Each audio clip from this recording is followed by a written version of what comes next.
Nagpasiklaban ang 14 na kandidato ng kauna-unahang Ginoong Cordillera. Ginanap ang Coronation Night sa Benguet Sports Complex noong Sabado, ika-18 ng Oktubre. Ipinamalas ng mga kandidato mula sa iba't ibang dako ng rehiyon ang kanilang ganda ng katawan, talino at galing sa iba't ibang bahagi ng kompetisyon.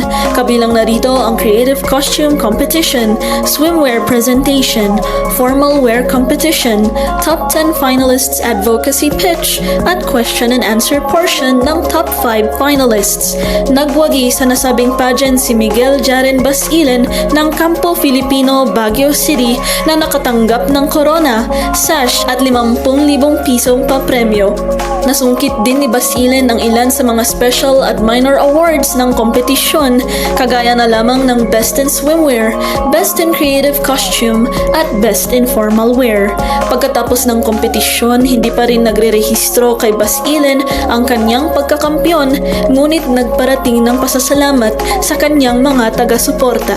Actually, honestly, hindi ko alam kung ano mafe-feel ko ngayon, pero siguro bukas mafe-feel ko na panalo siguro ako ngayon. Pero pwedeng pa-pinch ako. Pero actually, I feel so grateful na nanalo tayo dito at na-arouse natin ang Baguio City for this inaugural celebration of Ginoong Cordillera. I would love to thank all of them sa kanilang love and support. Na-feel ko yung warm welcome nila, yung warm support nila. It's either face-to-face or sa social media mismo. I know them. So, thank you so much sa inyong lahat. May nationals pa tayo, so please keep supporting po for the Region Cordillera naman po tayo. Hindi na tayo Baguio, for the Region Cordillera na tayo. Agyaman. Itinanghal din na Ginoong Cordillera 2025 Kultura si Isaac Aliaga na mula Ifugao na siya ring People's Icon Grand Winner. Ginoong Cordillera 2025 Turismo naman si Sugar Brinth Tauli ng Mountain Province. Kinilala rin siya bilang Ginoong Cordillera 2025 Friendship.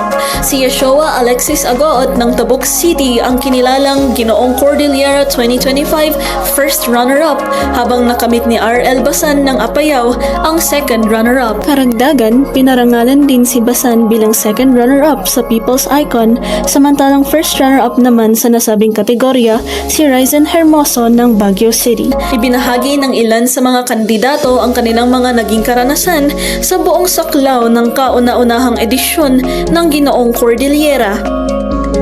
So, Ginoong Cordillera 2025, marami akong experience na nakuha, and also I have made friends from my fellow candidates, and we have spent also a lot of time together, and we got to know each other na parang we're also brothers na.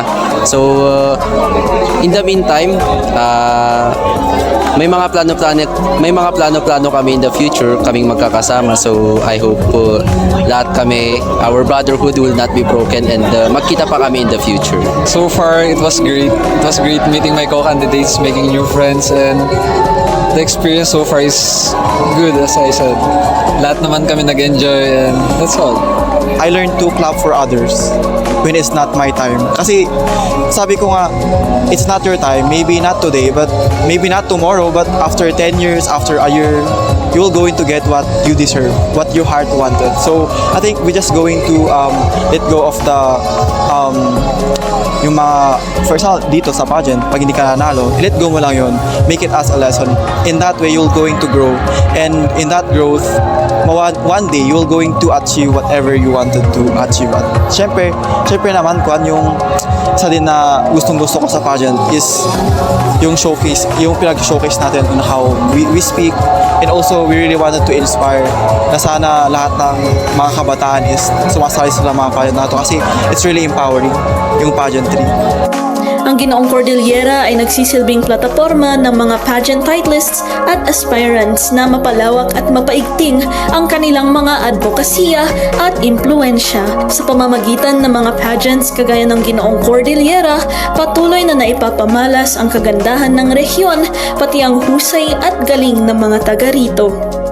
Ira Marzan para sa Herald Express.